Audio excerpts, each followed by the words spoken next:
Right right clear sir. Bharatiya Janata Party ఎన్నికల్లో గెలుస్తోంది కానీ దేశ ఆర్థిక వ్యవస్థను గాడిలో పెట్టడంలో పూర్తిగా విఫలమవుతుంది అనేది ఆర్థికవేత్తల నుంచి వినిపిస్తున్న మాట. ఈ ఆర్థికవేత్త ఎవరో కాదు, 2017 నుంచి 2018 వరకు మోడీ ఆర్థిక మండలిలో సభ్యుడిగా ఉన్న సుర్జిత్ బల్లా చేసిన వ్యాఖ్యలు. ఎందుకు బల్లా ఇలాంటి వ్యాఖ్యలు చేయాల్సి వచ్చిందంటారు? ఏం చెప్తారు? కాసేపు రాజకీయ విమర్శలు పక్కన పెడదాం.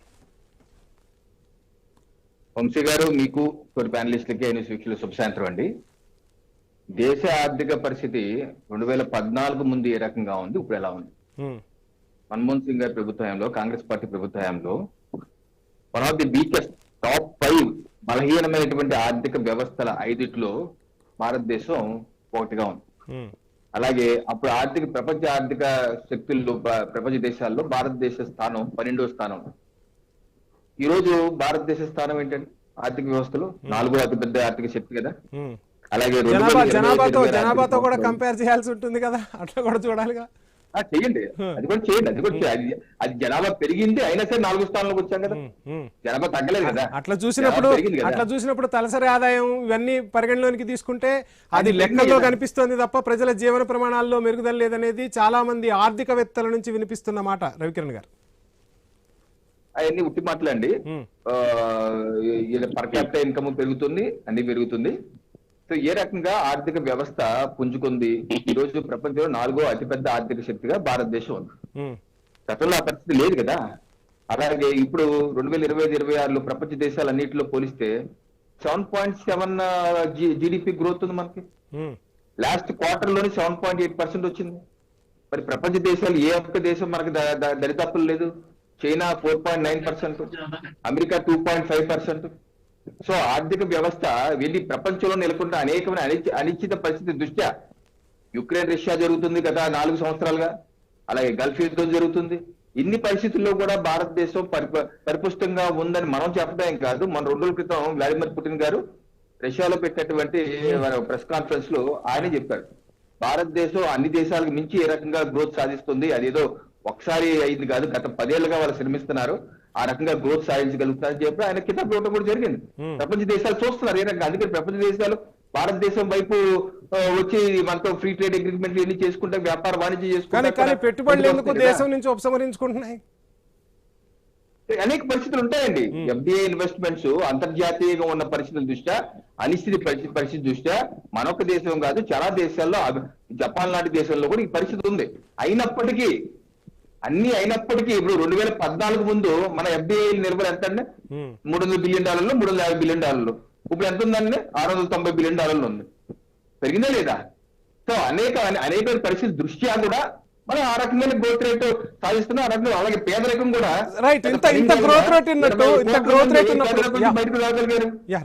రవికిరణ్ గారు ఒక చిన్న సబ్మిషన్ మీకు అడ్డం పడే ప్రయత్నం కాదు, ఒక చిన్న సబ్మిషన్. ఇంత గ్రోత్ రేట్ జరుగుతున్నప్పుడు షేక్ బాజీ గారు అడిగిన ప్రశ్నే మీకు గుర్తు చేస్తున్నా. ఇంత దేశ ఆర్థిక వ్యవస్థ పటిష్టంగా ఉన్నప్పుడు ప్రధాని పొదుపు సూత్రాలు పాటించమని చెప్పటం ఏంటి? అందులోనూ 10 సూత్రాలు పాటించమని చెప్పారు. ఎందుకు ఇంత భయపడాల్సి వస్తుంది? ఎందుకు ఈ సూచనలు చేశారు? ఇప్పుడు ప్రపంచ దేశాలు ఇప్పుడున్న పరిస్థితి ఒకసారి చూడాలి. ఏ రకంగా అనేక దేశాలు అతలాకుతలం అయిపోతున్నాయి కదా. అనేక దేశాలు కనీసం పెట్రోల్ డీజిల్ కూడా దొరకని పరిస్థితి. ఆయా అమెరికా లాంటి దేశంలో కూడా గత 3 మాసాలుగా పెట్రోల్ డీజిల్ రేట్లు కూడా 50%, 60% పెరిగిపోయింది. చాలా దేశాలు 40%, 50% పెరిగిపోయింది. సో ఇటువంటి అనిశ్చిత పరిస్థితి దృష్ట్యా, యుద్ధం ఎప్పుడు వరకు వెళ్తుందో తెలియని దృష్ట్యా మనం ముందు ఇప్పుడు బాగానే ఉన్నాం. మనకి నిల్వలు ఉన్నాయి, 60 రోజుల పాటు నిల్వలు ఉన్నాయి, పెట్రోల్ డీజిల్ నిల్వలు ఉన్నాయి, అలాగే విదేశీ మారకం కూడా వస్తుంది. అయితే ఉన్న ఆర్థిక పరిస్థితి, ప్రపంచంలో ఉన్న పరిస్థితి దృష్ట్యా కొన్ని పొదుపు సూత్రాలు పాటించమన్నారు. గతంలో మన్మోహన్ సింగ్ గారి ప్రభుత్వం చెప్పలేదా అండి, మీరు వాడద్దు తగ్గించండి, మీకు కొంత బంగారం కొనద్దు అని చెప్పలేదండి? చిదంబరం గారు చెప్పలేదా? మన్మోహన్ సింగ్ గారు చెప్పలేదా? వాళ్ళ ప్రభుత్వంలో, వాళ్ళు కాంగ్రెస్ ప్రభుత్వంలో, ఇందిరాగాంధీ ప్రభుత్వంలోనే గోల్డ్ యాక్ట్ తీసుకొచ్చారు. Gold act 1968. గోల్డ్ కొనుగోలు మీద ఆంక్షలు పెట్టారు. ఇంతుంటే అంతకన్నా దాడితే కేసులు పెట్టి జైల్లో పెట్టారు. లక్షలాది మంది కాంగ్రెస్ పార్టీ జైల్లో పెట్టిన చరిత్ర ఉంది. చాలా ఏం చేయట్లేదు. ఇప్పుడు కొన్ని సూచనలు మాత్రం చేస్తున్నారు. పొదుపు సూచనలు చేసి ఈ సూచనలు పాటించమన్నారు. కానీ రాహుల్ గాంధీ గారు ఏమంటారు? ఆయన కూడా ఏమన్నా పొదుపు సూత్రాలు చెప్పి, ఓకే ప్రపంచం ఈ పరిస్థితి ఉంది కూడా, మనకు కూడా ఆర్థిక సునామీ రావచ్చు, అందుకని మనం కూడా ఒక ప్రతిపక్ష నాయకుడిగా ఇండియా కూటమి పాలిస్తున్న రాష్ట్రాలకి, కాంగ్రెస్ పార్టీ పాలిస్తున్న రాష్ట్రాలకు కూడా ఆయనకి అప్పీల్ చేసి మనం కూడా జాగ్రత్తగా ఉండాలని అప్పీల్ చేశారంటే చేయలేదు. చేయకుండా ఆయన చెప్తున్నారు ఆర్థిక సునామీ వస్తాయి, ప్రభుత్వం కూలిపోతుంది, ప్రభుత్వం పడిపోతుంది, ప్రభుత్వం పడిపోతుంది. అంటే ఆర్థికమైన ఇబ్బందులు వస్తే ప్రభుత్వం పడిపోతా. మరి మన్మోహన్ సింగ్ గారి ప్రభుత్వంలో ఆర్థిక ఇబ్బందులు వచ్చాయి కదా, అప్పుడు ఎందుకు పడిపోలేదు?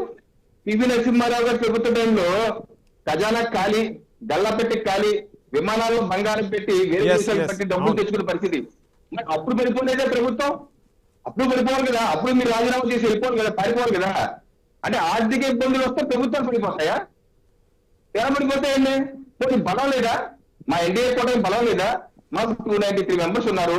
మన మహిళా రిజర్వేషన్ అంశం గురించి మాట్లాడదాం రవికిరణ్ గారు ఒకసారి సరే ఓకే ఆ అంశం గురించి మాట్లాడదాం. చాలా వివరంగా మాట్లాడాలి. మీ దగ్గర నుంచే నేను ఆన్సర్స్ కూడా తీసుకోవాలి. ప్రభు గారు, ఏంటి స్టాక్ మార్కెట్ క్యాపిటలైజేషన్లో భారత్ స్థానము అటు తైవాన్ కన్నా దక్షిణ కొరియా కన్నా కూడా వెనకబడిపోయింది. ప్రస్తుత పరిస్థితులు ఏ విధంగా చూడాలంటారు? అంటే స్టాక్ మార్కెట్ క్యాపిటలైజేషన్లో భారత్ 7వ స్థానానికి అనుకుంటా, ఐ థింక్ 7వ స్థానానికి పడిపోయింది.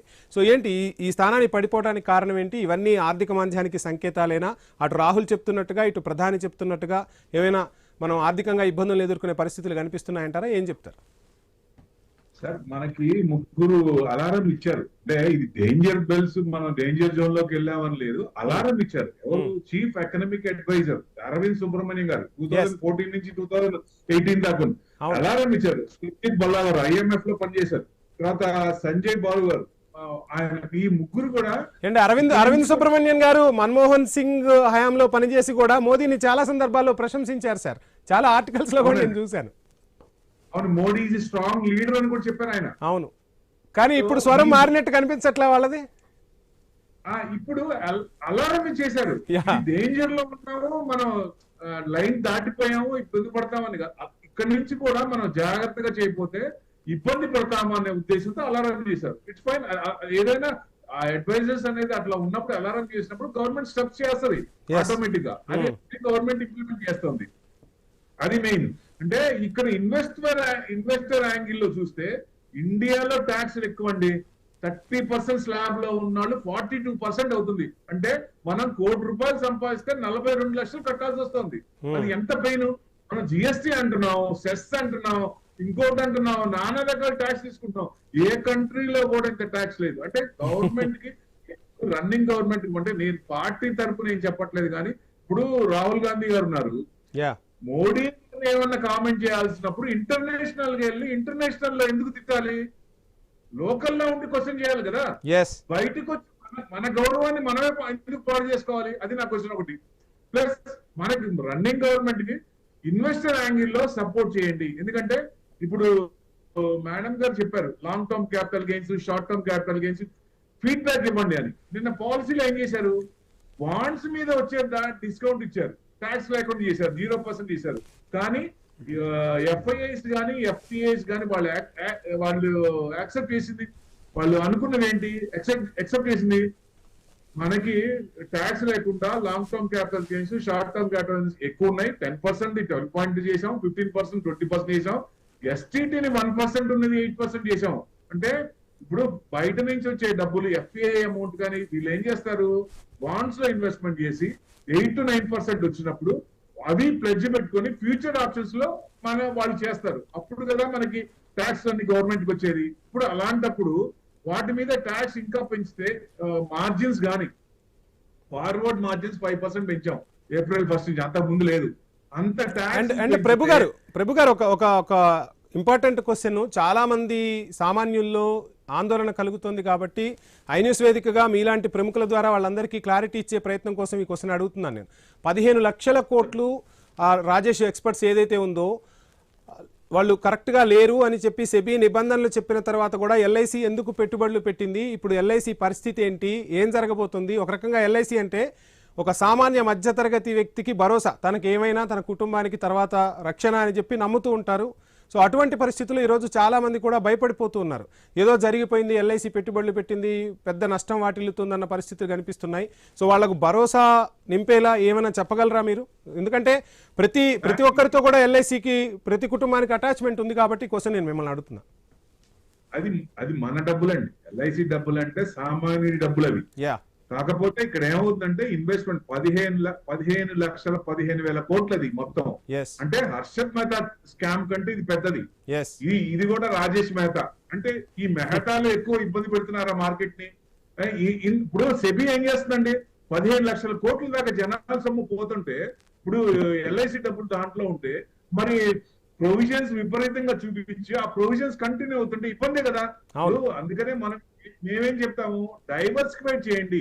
మీకున్న కంపెనీలు మనకు నచ్చింది, మన మెయిన్ మనకు తెలిసిన వాళ్ళది, లేకపోతే మనకి జనరల్ గా చెప్పాలంటే మామగారి కంపెనీ ఇట్లాంటి కంపెనీ మనకు తెలిసిన దాంట్లో ఎక్కువ పెట్టకుండా డైవర్సిఫై చేయండి. ఇట్లాంటివి సత్యం లాంటివి, ఈ రాజేష్ ఎక్స్పోర్ట్స్ లాంటిది ఏదైనా తగిలినా ఆ స్టాక్ లో మనకు 10 లక్షలు ఉంటే 1% పెడతాం కాబట్టి లాస్ అనేది తక్కువ ఉంటుంది. అదే మనకి నచ్చిన స్క్రిప్ట్ కదా అని ఎక్కువ పెట్టుకుంటే దెబ్బతింటాం. మెయిన్ ప్రతి ఇన్వెస్టర్ తీసేయాలి. కాకపోతే సెబీ ఇది 100% 15,00,000 కోట్లు ఇన్నాళ్ళు, ఎందుకంటే 4-5 ఏళ్ళు చూపిస్తున్నప్పుడు అది ఎందుకు చూడలేదు అనేది ఈ $1 మిలియన్ క్వశ్చన్ ఇన్వెస్టర్ తరఫున. అది చూస్తే ఇలాంటివి వస్తే చాలా ఇబ్బంది పడాలి. ఎందుకంటే ఎల్ఐసి చూసాం, అదాని స్టాక్స్ లో పెట్టారు, ఇబ్బంది పడ్డాం, చాలా పడింది. తర్వాత మళ్ళీ హిడెన్బర్గ్ రిపోర్ట్ ప్రకారం తర్వాత చూస్తే మళ్ళీ ఆ హిడెన్బర్గ్ కంపెనీ లేకుండా పోయింది మొత్తానికి ఓకే, మళ్ళీ పైకి వచ్చింది. సో ఇట్లా జనం సొమ్ము కదా, అది ఇన్సూరెన్స్ డబ్బులు జనం సొమ్ము కదా. ఇలాంటి ఒక 10 వచ్చిన ఎల్ఐసికి ఏం కాదండి, 100% కాదు. కానీ లక్షల కోట్లు ఉంటాయి, కానీ అది మన డబ్బు, దాన్ని సేవ్ చేస్తే డివిడెండ్ ఎక్కువ ఇస్తే జనాలే బాగుపడతారు కదా. సో ఇప్పటికైనా దృష్టి సారించాలంటారు, ఇంకొక దెబ్బ తగలక ముందే ఒక ఆర్థిక నిపుణులుగా. ముందు ఇలాంటివి కూడా రాకుండా ఉంటే ఇన్వెస్టర్స్ కి భరోసా వస్తుంది, లేకపోతే భయం వేస్తుంది కదండి. 500 రూపాయలు ఉన్నది ఆ రోజు ఆయన చెప్పిన తర్వాత 5 రూపాయలకు వచ్చిందండి. ఇన్వెస్ట్మెంట్ చేస్తే ఎంత దారుణంగా ఇదైపోతుంటారు. Right sir, thank you sir. ఒక షార్ట్ బ్రేక్ తీసుకుందాం. అంటే సామాన్యులందరిలోనూ చాలా మందిలో ఆందోళన కనిపిస్తుంది. ఆ ఆందోళనను తొలగించే ప్రయత్నం ఒక స్టాక్ మార్కెట్ నిపుణుల ద్వారా ఐన్యూస్ చేసే ప్రయత్నం చేసింది. సో ఎవరు కూడా అధైర్యపడాల్సిన అవసరం లేదు. ఎల్ఐసి లాంటి సంస్థ చాలా స్ట్రాంగ్గా ఉంటుంది కాబట్టి ఈ వచ్చిన నష్టాన్ని తట్టుకొని మరలా ముందుకు వెళ్లే సత్తా అయితే ఉంది. ఆ విధంగా ప్రభుత్వాలు కూడా దృష్టి సారిస్తున్నాయి. సో ఈ అంశం చాలా మందిలో నలుగుతున్న అంశాన్ని ఈ రోజు ఐన్యూస్ వేదికగా ప్రజలకు చెప్పే ప్రయత్నం చేశాం. షార్ట్ బ్రేక్ తీసుకుందాం. డిబేట్ కంటిన్యూ అవుతుంది. Stay tune.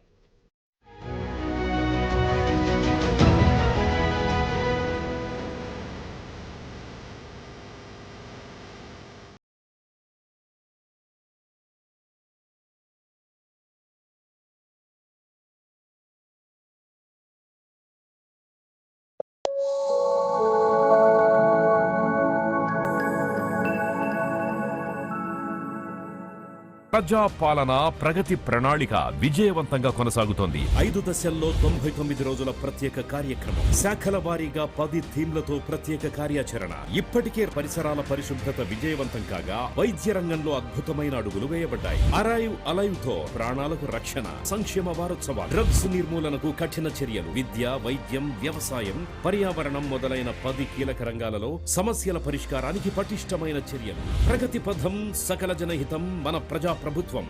Meet the tomorrow today. ICFI is the bridge between tomorrow and today. Bridge between aspirations and accomplishment. Bridge between I wish to I can. I will remove the gap. Welcome to the I.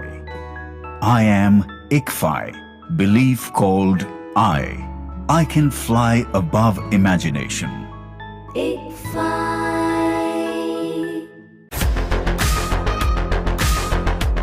Fast. Track your career with programs tailor-made for the industry. KL Global Business School. Stop! గొంతు గరగరలాడుతుంటే ఎల్లప్పుడూ pack తిప్పి చూడు. తీసుకోండి అసలైన స్ట్రెప్సిల్స్. స్ట్రెప్సిల్స్ లో ఉన్న ఔషధ గుణాలు వైరస్ బ్యాక్టీరియాలను నాశనం చేస్తాయి. ఇంకా మీకు ఇస్తుంది మరింత ఉపశమనం. స్ట్రెప్సిల్స్, మీ గొంతు యొక్క డాక్టర్. మమ్మల్ని ఇంప్రెస్ చేయడానికి బాత్రూమ్ ఇప్పుడే శుభ్రం చేసావా? పొద్దున 9 గంటలకి చేసా. పరిమళం ఇప్పటిదాకా నాట్ పాసిబుల్.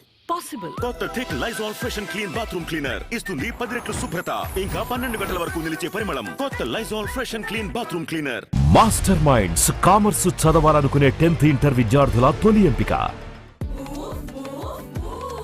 మూవ్మెంట్ ఉంటేనే లైఫ్ ఉంటుంది. మరి మీ మూవ్మెంట్ కి నడుము నొప్పి అడ్డొస్తేనో? వస్తే మూవ్ పెయిన్ రిలీఫ్. మూవ్ ఇచ్చే వేడితో నొప్పి మరియు వాపును వెంటనే తగ్గిస్తుంది. ఇక మూమెంట్ మళ్ళీ మొదలవుతుంది. ఆనందాలు, సంతోషాలు. మూవ్ ఉంటే మూమెంట్ ఉంటుంది. మాస్టర్ మైండ్స్ కామర్స్ చదవాలనుకునే 10th ఇంటర్ విద్యార్థుల తొలి ఎంపిక.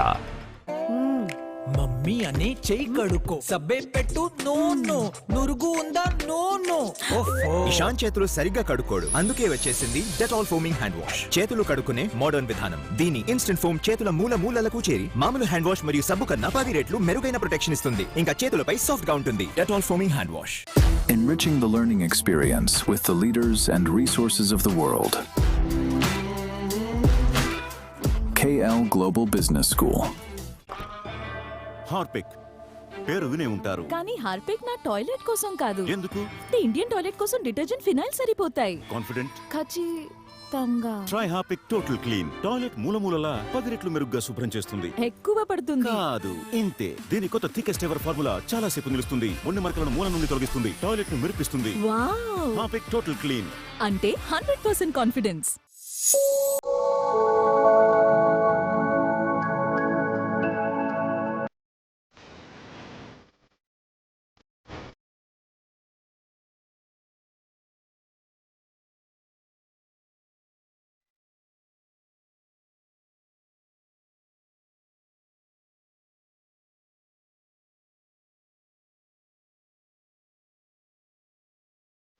Right, back to agenda. Baji గారు, ప్రధానిగా మోదీ ఉన్నంత కాలం రాహుల్ కానీ కాంగ్రెస్ నాయకులు కానీ దేశం గురించి అంతగా ఆలోచించాల్సిన అవసరం లేదు.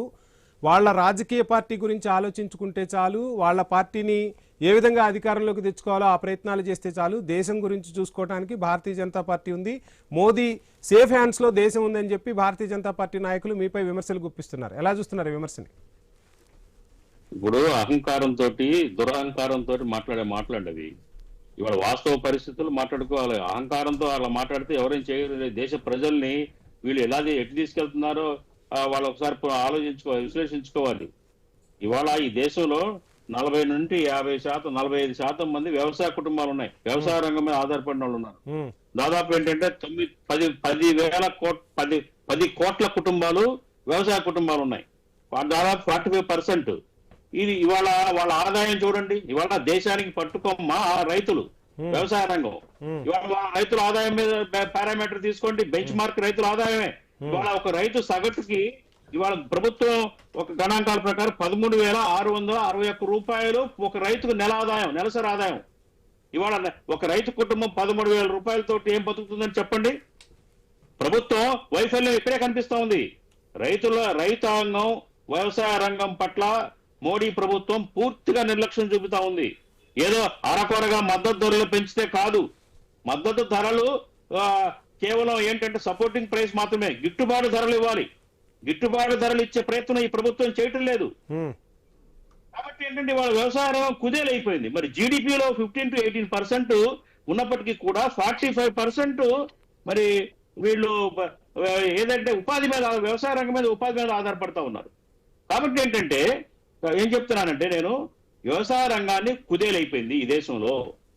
ఆటోమేటిక్ గా మీకు ఎక్కువ శాతం మంది పేదరికంలోనే మొక్కుతా ఉన్నారు. మీరు ఎక్కడైనా కానీ ఒక రైతును మీరు తీసుకొని కాల్లో తీసుకొని అడగండి. ఇవాళ అతను ఆదాయం ఆఖరికి ఎంత సంపాదిస్తున్నాడు, ఎంత ఆదాయం వస్తుందో. సో నేను చెప్పేది ఏంటంటే ఈ ప్రభుత్వం వ్యవసాయ రంగాన్ని కుదేలు చేసింది. చిన్న పరిశ్రమలు జిఎస్టీ జిఎస్టీ రేటు ఈ 10 ఏళ్లలో కాంగ్రెస్ ప్రభుత్వం ఎప్పుడు చేయలేని విధంగా, ఎన్నడూ చూడని విధంగా మేక్ ఇన్ ఇండియా అనే ఓ ప్రోగ్రామ్ ని తీసుకొచ్చాం. దాంతో పాటుగా ఒకప్పుడు ఆయుధాల కోసం ఇతర దేశాలపై ఆధారపడిన భారత్ ఇప్పుడు ఆయుధాలను ప్రపంచ దేశాలకు ఎగుమతి చేసే స్థాయికి ఎదిగింది. భారత వాణిజ్యం కానీ, భారత దౌత్యం కానీ ప్రపంచంలో ఏ దేశం కూడా ఇప్పుడు భారత్ వైపే చూడాలి. భారత్ తో స్నేహం కోసం ఉవ్విళ్ళూరుతుందని చెప్పి భారతీయ జనతా పార్టీ నేతల నుంచి వినిపిస్తున్న ప్రశ్న. మీరు ఆయుధాలు ఎగుమతి చేసి ఈ దేశ ప్రజలు బాగున్నారని ఎట్లా మీరు కంపేర్ చేస్తారు? అంటే ఎగుమతులు చేసే స్థాయికి ఎదిగాం. దిగుమతి చేసుకుంటే డబ్బులు ఎక్కువ వెచ్చించాలి కదా. ఎవరికి ఇస్తున్నారు డబ్బులు? ఇవాళ అంటే రక్షణ వ్యవస్థ పటిష్టం కావాల్సిన అవసరం లేదా దేశంలో? అది అవసరం అండి. నేను చెప్పేది సామాన్య ప్రజల జీవన స్థితిగతుల గురించి మాట్లాడుతున్నాను. మీరు ఆర్థిక పరిస్థితిని ఏ పారామీటర్ లో తీసుకుంటారు చెప్పండి. ఇవాళ దేశ ప్రజలు సురక్షితంగా ఉన్నారా, సంతోషంగా ఉన్నారా అనే పారామీటర్ ఇంపార్టెంట్. మీరు ఇప్పుడు నేను చిన్న పరిశ్రమలు మేక్ ఇన్ ఇండియా పెట్టారు. ఇవాళ పరిశ్రమల పరిస్థితి ఏంటండి? చిన్న స్టార్టప్స్ పరిస్థితి ఏంటండి? ఇవాళ జిఎస్టీ ఎక్కడన్నా కానీ జిఎస్టీ 40% తీసుకెళ్లి మళ్ళీ 15%, 18% తగ్గించారు 7-8 సంవత్సరాల తర్వాత. ఎందుకు తగ్గించాల్సి వచ్చింది? ఎందుకు పెంచాల్సి వచ్చింది? కుదేలైపోయినాయి. ఆ జిఎస్టీ రేటు వల్ల పరిశ్రమలన్నీ కుదేలైపోయినాయి, స్టార్ట్అప్స్ కుదేలైపోయినాయి, చిన్న చిన్న ఎంఎస్ఎంఈలు కుదేలైపోయినాయి. అట్లాగే దాని ఫలితంగా ఏంటంటే నిరుద్యోగ సమస్య పెరిగిపోయింది. ఇవాళ నిరుద్యోగ సమస్య అడ్రస్ చేస్తున్నదా ఈ గవర్నమెంట్? ఎంతమంది నిరుద్యోగులు ఉన్నారు ఈ దేశంలో? ఎంతమంది లెక్కలు తీయండి, గణాంకాలు తీయండి. మీరు ఎంతమంది నిరుద్యోగులు ఉన్నారు? ఆ నిరుద్యోగులకు ఉపాధి కల్పిస్తున్నారా? పోరాటం చేస్తుందా కాంగ్రెస్ పార్టీ? కాంగ్రెస్ పార్టీ ప్రతిపక్ష పార్టీగా ప్లీజ్ బాజీ గారు నా క్వశ్చన్ పూర్తవనివ్వండి. కాంగ్రెస్ పార్టీ గట్టిగా ప్రతిపక్షంగా పోటీ ఇవ్వలేకపోతుంది కాబట్టే కాక్రోచ్ లాంటి పార్టీలు వచ్చాయి. కాక్రోచ్ ఈరోజు జంతర్ మంతర్ వద్ద ఒక ధర్నా కూడా నిర్వహించింది. నీట్ పరీక్షకు సంబంధించి కానీ సిబిఎస్ఈకి సంబంధించి కానీ ప్రభుత్వంపై ఒత్తిడి తెచ్చే ప్రయత్నం చేసింది. కాంగ్రెస్ ఎందుకు ఆ ధర్నా చేపట్టలేకపోయింది? ప్రతిపక్ష పాత్ర ఎందుకు అంత సమర్థవంతంగా నిర్వహించలేకపోయింది అనేది కూడా వినిపిస్తోంది ప్రశ్న. మీ ప్రశ్న కరెక్ట్ కాదండి. కాంగ్రెస్ పార్టీ ఇది నా ప్రశ్న కాదు సార్. చాలా మంది సోషల్ మీడియాలో ఈ రోజు మాట్లాడుకుంటున్నారు. పోరాటం చేయడం వల్ల కాదు. సార్ నన్ను చెప్పనండి, ఎందుకు పిలిచారు నన్ను డిబేట్ కి? మీరు నన్ను చెప్పనండి, నేను చెప్తాను ఆన్సర్. ఈ ప్రభుత్వం వైఫల్యాల వల్ల కాక్రోచ్ పార్టీ పుట్టింది. ఈ ప్రభుత్వం కాక్రోచ్ జనతా పార్టీ ఎజెండాలో ఏమున్నాయండి? ఈ ప్రభుత్వం పరీక్షలు కూడా సరిగ్గా నిర్వహించలేని దౌర్భాగ్య స్థితికి వెళ్ళిపోయింది మోడీ ప్రభుత్వం. కదా ప్రధానంగా ఇవాళ ఢిల్లీలో ధర్నా చేసింది కాక్రోచ్ పార్టీ. ఎందుకు పుట్టింది అంటే ప్రభుత్వ వైఫల్యాలు పుట్టింది. ప్రతిపక్షాలు పోరాటం చేయలేకపోవడం వల్ల కాదు. ప్రతిపక్షాలు చేసేది పోరాటం చేస్తున్నాయి, ప్రశ్నిస్తూనే ఉన్నాం, అడుగుతానే ఉన్నాం. వీళ్ళు ఏంటంటే దురహంకార పరిపాలన ఇది అదానీ అంబానీ వాళ్ళకి ప్రయోజనాలు, కార్పొరేట్స్ ప్రయోజనాలు చేకూర్చే పరిపాలన జరుగుతూ ఉంది దేశంలో. అంతేగాని సామాన్యుల కోసం పరిపాలన కాదు. ఇవాళ అనేకమైన ఇంపార్టెంట్ ఎజెండా పాయింట్స్ ని పెట్టుకొని కాంగ్రెస్ పార్టీ పుట్టింది. దానికి సమాధానం చెప్పాలా ప్రభుత్వం? ఇవాళ ఒక చిన్న పిల్లలకి చిన్న ఎగ్జామ్స్ కూడా నిర్వహించలేని సక్రమంగా దౌర్భాగ్య స్థితిలో పడిపోయింది. ఎన్ని ఎగ్జామ్స్ లీక్ అవుతున్నాయండి పరీక్ష చెప్పండి. అందుకే ఈ అంశాలన్నీ చూసే రాహుల్ త్వరలో మోదీ సర్కార్ కూలిపోతుందని చెప్పారా? ఖచ్చితంగా అండి, ఖచ్చితంగా. చాలా అస్థిరత్వంగా ఉంది ప్రభుత్వం. ఇవాళ వీళ్ళ ఎంపీల సంఖ్యతోటి మనం కంపారిజన్ కాదు. ఇవాళ వ్యవస్థలన్నీ కూలిపోయినాయి. వ్యవస్థలన్నీ అశాంతితోటి అస్థిరతతో ఉన్నాయి. ఆ దృష్టితోటి రాహుల్ గాంధీ గారు చెప్పారు వ్యవస్థలన్నీ కూడా కుప్ప కూలిపోతున్నాయి. ఏంటంటే వాపును చూసి బలుపు అనుకొని విర్రవీగుతున్నారు. అది త్వరలో చూస్తాం మనం. రాహుల్ గాంధీ గారి అంతరార్థం అది. మీరు ఇవాళ సామాన్య ప్రజల యొక్క కోణంలో నుంచి చూడకుండా మన ఆయుధాలు ఎగుమతి రంగం కుదేలైపోయింది. మాట్లాడదాం బాజీ గారు, టైం ఇస్తా. మీ క్వశ్చన్స్ ఆన్సర్ తీసుకుంటా రవికిరణ్ గారి దగ్గర నుంచి. రవికిరణ్ గారు, ఏంటి మొత్తంగా ఎలక్షన్ కమిషన్ 3 ఏళ్ల క్రితం మీ మాట వింది, కానీ ఇప్పుడు ఎలక్షన్ కమిషన్ నుంచి చాలా వ్యవస్థల నుంచి నాకు మెసేజెస్ వస్తున్నాయి. ఆ మెసేజెస్ తోనే నేను చెప్తున్నా ప్రభుత్వం కూలిపోబోతుందని చెప్పి రాహుల్ నుంచి వినిపిస్తున్న మాట. మరోవైపు దేశం పురోగతిలో కాదు అధోగతి వైపు పయనిస్తుందని చెప్పి కాంగ్రెస్ నాయకుల నుంచి వినిపిస్తున్న విమర్శ. ఏం జరుగుతుందంటే ఓవైపు అన్నమలై లాంటి వాళ్ళు పార్టీని వీడిపోయారు. ఇక్కడ హైదరాబాద్ లో చూసుకుంటే రాజాసింగ్ లాంటి నాయకులను కూడా భారతీయ జనతా పార్టీ కోల్పోతుంది. ఇక రాబోయే రోజుల్లో చాలా మంది నాయకులు భారతీయ జనతా పార్టీ నుంచి బయటకు వచ్చేయబోతున్నారన్న టాక్ వినిపిస్తోంది. సో ఇది నిజమేనా? ఏం జరుగుతుంది బీజేపీలో? సార్ వంశీ గారు, రాహుల్ గాంధీ గారు మాట వరకు ఏమన్నారండి? ఎలక్షన్ కమిషన్ మోడీ గారి జేబులో ఉంది, న్యాయ వ్యవస్థ మోడీ గారి జేబులో ఉంది, అన్ని వ్యవస్థలు ఆయన అండర్లో పెట్టుకున్నారు అని చెప్పి ఊరు వాడ గగ్గోలు చేశారు. ఇప్పుడు ఏమన్నారు? ఆ వ్యవస్థ నుంచి నాకు చాలా ఇన్పుట్స్ వచ్చేస్తా, అందరూ నా దగ్గరకు వచ్చేస్తాను, నా దగ్గరకు వచ్చి ఈ ప్రభుత్వం ఉండదు, పడిపోతా అన్ని నా దగ్గరకు వచ్చేస్తాను. ఏది నిజమా అండి? మనం చెప్పింది నిజమా, నేను చెప్పింది నిజమా? ఏంటి ఈయన ఆలోచన? ప్రభుత్వం పడిపోవాలి అంటే సంఖ్యే కదా, పార్లమెంట్ లోనే కదా, రేపు వీధుల్లో పడిపోదు కదా. ఇది ప్రజాస్వామ్యం, ఆటవిక రాజ్యమా? అంటే ఇదేమన్నా నేపాల్ తరగా, పాకిస్తాన్ తరగా, బంగ్లాదేశ్ తరగా పడేద్దాం, దొడ్డిదారిని ఎక్కేద్దాం అని చెప్పేసి గుంటలకి నక్కలాన్ని ఎక్కేస్తారు రాహుల్ గాంధీ గారు. ఎన్నికలు వచ్చేది ఒకవైపు, పోనీ ఇండియా కూటమి బలం పెరిగిపోయిందా, ఎన్డీఏ కూటమి బలం పడిపోయిందా? మాది 293 మంది ఉన్నారు, 293 ఉన్నారు. మొన్న మహిళా రిజర్వేషన్ బిల్ అప్పుడు చూసి 300 మంది ఓట్లు వేశారు. ఈ రోజు ఇండియా కూటమి వాళ్ళ సభ్యులు డిఎంకే 20 స్థానాలు ఉన్నారు. వాళ్ళు మీ ఇంటికి కూడా భాగం కాదు, బయటికి వెళ్ళిపోయారు. వాళ్ళ సంఖ్య తగ్గిపోయింది. అలాగే టీఎంసీ పార్టీ మొక్కలు చెక్కలు అయిపోతుంది. మమతా బెనర్జీ దగ్గర లేదు. అది కూడా రేపు ఎల్లుండో బీజేపీ సంఖ్యాబలం పెరగబోతుందా? అంటే ఇండి కూడా బలం తగ్గిపోతుంది సార్. ఎన్డీఏ బలం అలాగే ఉంది, 293 అలాగే ఉంది. ఇండి కూడా బలం తగ్గిపోతుంది కదా. టీఎంసీ నుంచి పవనాలు కమలం వైపు వీస్తున్నాయి కదా, బలం పెరుగుతుందా ఖచ్చితంగా? వాళ్ళు అంతర్గత కుమ్ములాడుకుంటున్నారు. పార్టీ ఏమవుతుందో మనకు తెలియదు, ఏం చేస్తారు చేసుకుంటారు. ఏదేంటంటే రాహుల్ గాంధీ గారు ఏదైతే జోస్యం చెప్తున్నారో పడిపోతే కూలిపోతారు. ఎలా కూలిపోతాండి? అంటే అనార్కి క్రియేట్ చేద్దాం అనుకుంటున్నారా?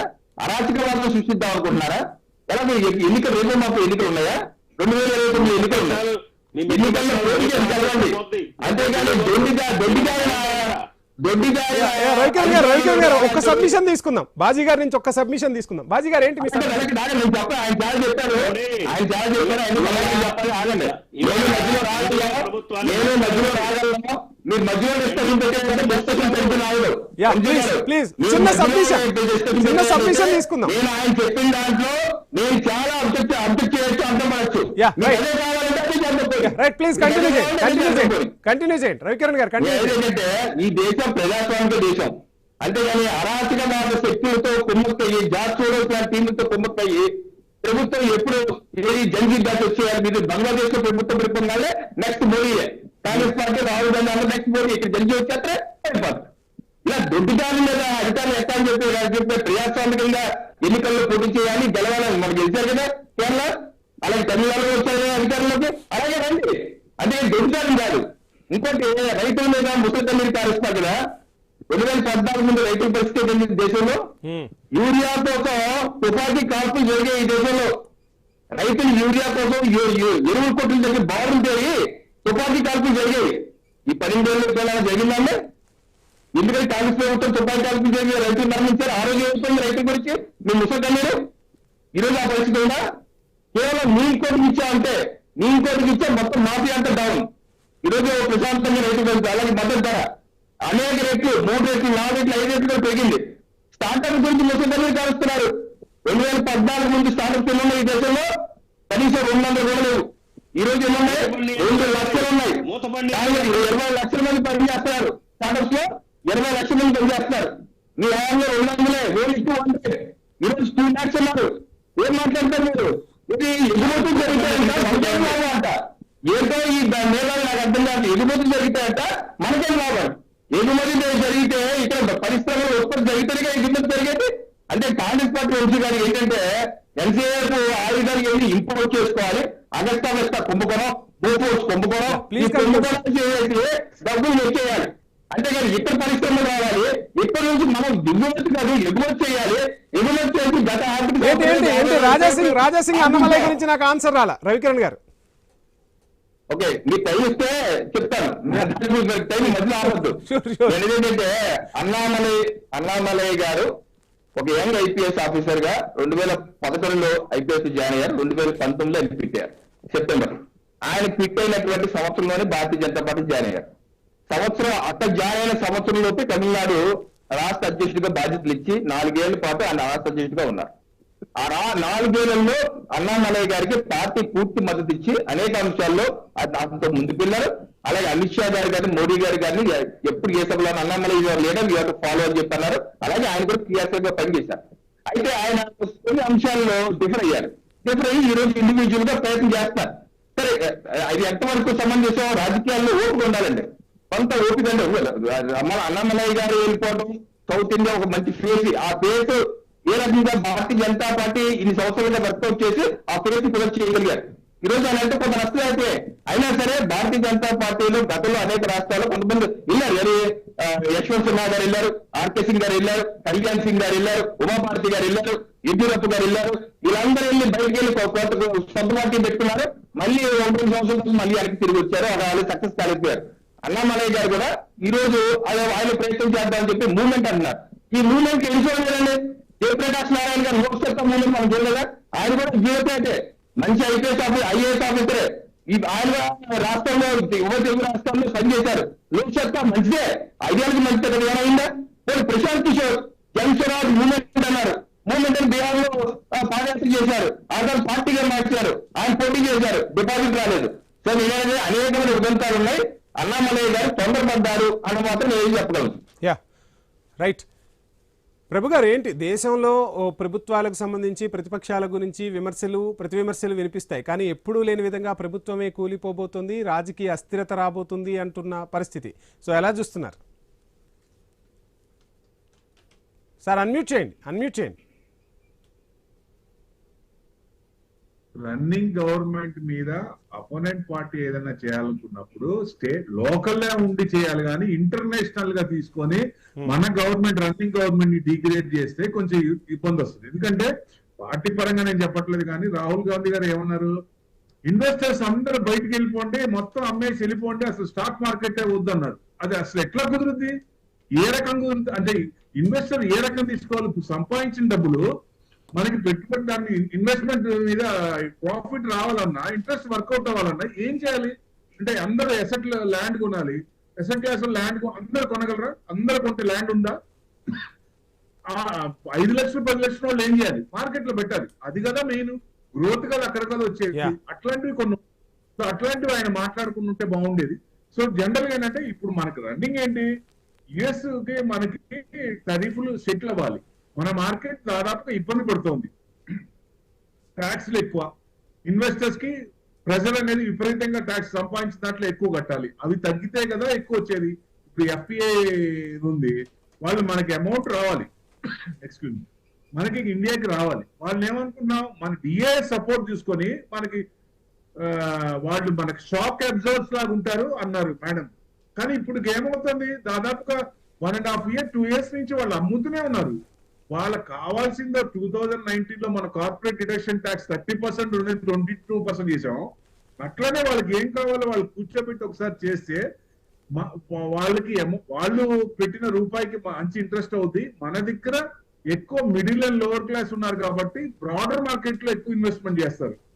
అంటే small cap and mid cap, large cap లో ఎక్కువ బెటర్. లార్జ్ క్యాప్ ఎప్పుడైతే పుష్కలంగా ఉందో మన ఇండియాలో ప్రతి ఇన్వెస్టర్ కూడా హ్యాపీగా ఉంటారు. అంటే 2 ఏళ్ళు దాదాపుగా ఎవరికి కూడా లాస్ లోనే ఉన్నాయి. అన్ని ఏ పోర్ట్ఫోలియో చూసినా లాస్ లే ఉన్నాయి. సో అవి పెరగాలంటే ఎఫ్పిఐ వాళ్ళని ఉజ్జగించి బామాలి బదిలాడి వాళ్ళని ఇండియాకి తెప్పిస్తుంటే డబ్బులు వరదలై పొంగొస్తుంది. అప్పుడు మన మార్కెట్ ఫ్లరిష్.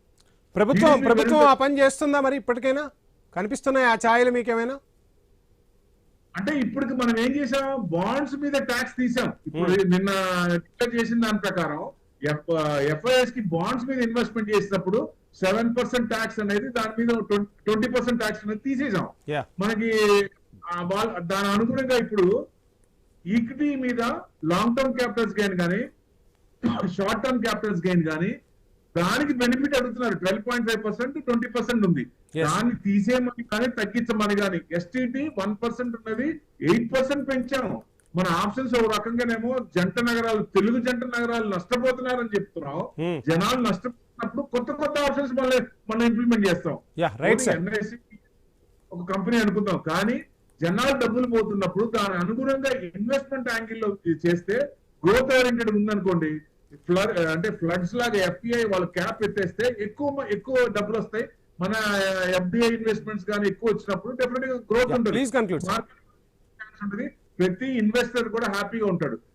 అది మనకి కనుమరుగైంది. అది చాలా ఇబ్బందిగా ఉంది. దాదాపుగా 2 ఏళ్ల నుంచి ప్రతి సామాన్యుడు చిన్న ఇన్వెస్టర్ కూడా ఇబ్బంది పడుతున్నాడు. దేంట్లో పెట్టినా తగ్గుతోంది. అది తగ్గితే ఎట్లా? ఇప్పుడు గవర్నమెంట్ మనం అన్ని బాగున్నాయి, మన గవర్నమెంట్ బ్రహ్మాండంగా ఉంది, మన పారామీటర్స్ బాగున్నాయి, జీడిపి బాగుంది, ఇన్ఫ్లేషన్ కంట్రోల్లో ఉంది, అన్ని ఉన్నా యుఎస్ మార్కెట్స్ ఏమో ఫ్రెష్ ఆల్ టైమ్ హై. ఇప్పుడు బ్రిక్స్ లో ఉన్న కంట్రీస్ మొత్తం దాదాపుగా మనమే వెనక్కున్నామండి. మిగతా కంట్రీస్ అన్ని బాగున్నాయి, మనం ఎందుకు వెనక్కున్నాం? మనం బాగానే ఉన్నాం కదా, ఎందుకు వెనక్కున్నాం అనేది $1 billion క్వశ్చన్ ఇన్వెస్టర్ తరపున. Right sir. రాహుల్ గారు, ఏంటి ఓవైపు దేశంలో ఆర్థిక సునామీ రాబోతుందన్న మాట మొన్న విన్నాం, ఇప్పుడేమో రాహుల్ ఏకంగా రాజకీయ సంక్షోభం రాబోతుంది, రాజకీయ సునామీ రాబోతుంది, మోదీ సంవత్సర కాలమే ప్రధానిగా ఉంటారని చెప్తూ ఉన్నారు. సో ఏంటి ఈ 2 ఈక్వేషన్స్ ఏ విధంగా కనిపిస్తున్నాయి, ఏ విధమైన సంకేతాలు ప్రజల్లోకి వెళ్తున్నాయి, ఏం చెప్పదలుచుకున్నారు? అయితే ముఖ్యంగా మనం గమనిస్తే మనం అనుకున్నట్టుగా ఏదైతే మన ఆర్థిక నిపుణులతో ఏదైతే చర్చలు జరుగుతాయో మనం వేసిన దానికి ఈరోజు కొంచెం బీజం కూడా పడినట్టున్నది. ఖచ్చితంగా ఆ నిర్ధారణ ప్రకారంగానే మనం ముందుకెళ్తే కనుక ఈ రోజు ఆర్థిక మండలి సమావేశం ఎస్ మన డిస్కస్ చేసిన దానికి ఫార్వర్డ్ స్టెప్ జరిగింది. సో దాని తర్వాత ఆల్ పార్టీ మీటింగ్ కనుక మనం చర్చించినట్టుగానే జరిగితే ఒకటన్నా ఇవి పార్టీల గలాలా ప్రజల గలాలా అనేది తెలియదు. ఎందుకంటే పార్టీలు ఈ పార్టీ ఆ పార్టీ గురించి, ఆ పార్టీ ఈ పార్టీ గురించి చెప్పుకుంటూనే ఉన్నాయి. కాకపోతే జీడిపి తీసుకోండి, కొన్ని ఇష్యూస్ తీసుకోండి, బ్యాడ్ లోన్స్ ఉన్నది, దాని టారిఫ్ జరిగింది, లో అయింది 2%. కాకపోతే ఇప్పుడు మనకు ఉన్న మెయిన్ ఏంటంటే క్రూడ్ ఆయిల్ ఇష్యూ కానీ, గ్లోబల్ ఎకనామిక్ క్రైసిస్ కానీ, దీని నుంచి మనం ఎలా బయటపడతాం అనేది ఒక సరైన ప్రణాళిక ప్రక్రియ జరుగుతూనే కనుక మనం దానికి ఒక ఎజెండా కిందకి రాగలుగుతాం. దానికి పార్టీలు చర్చలు కాకుండా ఒక ప్రణాళిక దృష్టిగా ఆల్ పార్టీ కలిసి పోవాలని చెప్పి నా ఉద్దేశం అన్న. ఫర్దర్గా వచ్చేసి ఐ వాంట్ టు కంటిన్యూ. ఈరోజు చాలా మంది నేను చూశాను. So after a long time నాకు అనిపించింది ఏంటంటే ఒక జన్లా లోక్పాల్లో జరిగిన ప్రొటెస్ట్ మళ్ళీ గుర్తొచ్చింది నాకు యూపీఏ హయాంలో. సో ఎన్డీఏ గవర్నమెంట్ ఫామ్ అయిన 12 ఏళ్లలో మనము రైతు ఉద్యమాలు చూసాం, ఆ తర్వాత సిఏఏ చూసాం, ఆ తర్వాత ఈరోజు జరిగిన ఉద్యమం అనేది ఖచ్చితంగా పార్టీల గల కన్నా ప్రజల గలం ఈరోజు గట్టిగా వినిపించినట్టు అనిపించింది, కాక్రోచ్ జనతా పార్టీ. అండ్ ఇంకోటి క్లియర్ కట్గా ఏదైతే 7 దశాబ్దాల కిందట సుప్రీం కోర్టు ఏదైతే మనకి Ramesh Thapar versus state of మద్రాస్లో నిర్ధారణ చేసింది ఏంటంటే ప్రజల చేతులకి సంఖ్య లేలేము, వాక్ చాతుర్యానికి స్వేచ్ఛకి సంఖ్య లేలేము, ప్రశ్నించే గొంతకు సంఖ్య లేలేము అని చెప్పి కాన్స్టిట్యూషన్ సెక్షన్ 19(1)A ప్రకారంగా everyone has the right to raise the voice, right for speech అనేది మనం మర్చిపోకూడదు. ఖచ్చితంగా దీనికి ముందు తీసుకెళ్ళాలి. రైట్. రవికిరణ్ గారు ఫైనల్ గా ఏం చెప్తారు? దేశం సేఫ్ హ్యాండ్స్ లో ఉందని చెప్తున్నారు. రాజకీయంగా సేఫ్ హ్యాండ్స్ లో ఉందా, ఆర్థికంగా సేఫ్ హ్యాండ్స్ లో ఉందా? రెండింటిలోనూ సేఫ్ హ్యాండ్స్ దిశగా అడుగులు వేయబోతున్నారు. ఎందుకంటే ఈ రోజు ఆర్థిక మండలి సమావేశం కూడా జరిగింది. ఈ సమావేశంలో కొన్ని కీలక నిర్ణయాలు ఖచ్చితంగా తీసుకునే ఉంటారు. సో ఏం జరిగింది అనుకోవచ్చు? తప్పనిసరిగా అండి వంశీ గారు, ప్రపంచంలో నెలకొన్నటువంటి అనిశ్చిత పరిస్థితులు ఏ దేశమన్నా తీసుకున్నా సరే భారతదేశం పరిస్థితి అత్యంత అద్భుతంగా ఉంది, పాజిటివ్ గా ఉంది. అయితే భవిష్యత్తు కూడా బ్రహ్మాండంగా ఉండటానికి తను తీసుకోవాల్సినటువంటి అలాగే కూడా చక్కగా ఉంటాయి, తీసుకొని ముందస్తు చర్యల మీద ప్రణాళిక జరుగుతుంది, ఆ రకంగా చేసుకుంటూ వెళ్తున్నారు. అలాగే ఇక్కడ అలాగే ఇంధన రంగాన్ని కూడా ఇబ్బందులు రాకుండా చేయడానికి కూడా అనేక దేశాలతో కూడా ఇప్పుడు గతంలో కూడా రష్యా నుంచి తీసుకుంది, రష్యా నుంచి 2021 ముందు తీసుకునే వాళ్ళం కాదు, ఆ తర్వాత 2021 తీసుకుంటున్నాం ఇంధనం. సో ఇంధనం తీసుకుంటున్నాము, అలాగే ఇన్వెస్ట్మెంట్స్ ఎక్కువ వచ్చే విధంగా, అలాగే ఇక్కడ మ్యానుఫ్యాక్చరింగ్ రంగం మేక్ ఇన్ ఇండియా స్కీమ్ ద్వారా ఇక్కడ ఎంఎస్ఎంఈ రంగాలు ఇవన్నీ అద్భుతంగా పనిచేస్తున్నాయి. ఈ రోజు ఈ రకంగా పనిచేశారు కాబట్టి గత 12 ఏళ్ళుగా 25 కోట్ల మంది పేదలు ఉన్న వాళ్ళు పై స్థాయికి మధ్యతరగతికి రావడం జరిగింది. సో ప్రతి ఉద్యోగ ఉపాధి అవకాశాలు నిన్న 8 ట్రంక్ అన్న చెప్పి ఆస్ట్రేలియా బేస్డ్ కంపెనీ వాళ్ళు ఇది $30 బిలియన్ ఇన్వెస్ట్మెంట్ భారతదేశంలో వచ్చే 2 సంవత్సరాల్లో పెట్టబోతున్నారని చెప్పి ప్రధానమంత్రి నరేంద్ర మోడీ గారితో నేను మాట్లాడి డిక్లేర్ కూడా చేయడం జరిగింది. సో ఆ రకంగా పెట్టుబడులకి స్వర్గధామంగా భారతదేశం ఉంది, ఎటువంటి ఇబ్బంది లేదు. అయితే రాహుల్ గాంధీ గారు లేకపోతే ఇప్పుడు ఈ రోజు ఈ ప్రొటెస్ట్ గురించి చెప్పారు కాబట్టి అంటున్నాను, బొద్దింకలు అని పేరు పెట్టుకుని ఏదైతే వచ్చారో, ఏదైతే 2 కోట్ల మంది మాకు వారం రోజుల్లో వచ్చేసారని చెప్పి అన్నారో, అక్కడ ప్రొటెస్ట్ లో కనీసం ఒక 300 మంది కూడా లేరు.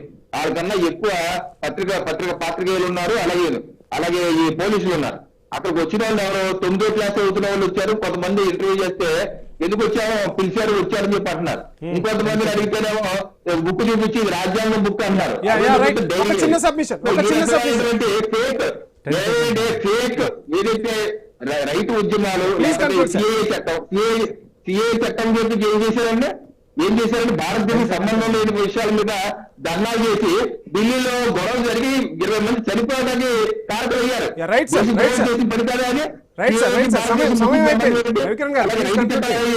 ఇది కూడా ఆయతోడిస్తమే, ఈ రోజు జరిగింది కూడా చూద్దాం దేశంలో ఏం జరగబోతుంది ఏంటి అనేది చూద్దాం. చర్చలో పాల్గొన్న రవికిరణ్ గారికి, బాజీ గారికి, ప్రభు గారికి, రాహుల్ గారికి ధన్యవాదాలు. సో మొత్తంగా ఓవైపు ఆర్థిక సునామీ, మరోవైపు రాజకీయ సంక్షోభం అన్న టాక్ అయితే వినిపిస్తోంది. ఇక్కడ ఆర్థిక సంక్షోభానికి సంబంధించి ప్రజలైతే ఆందోళన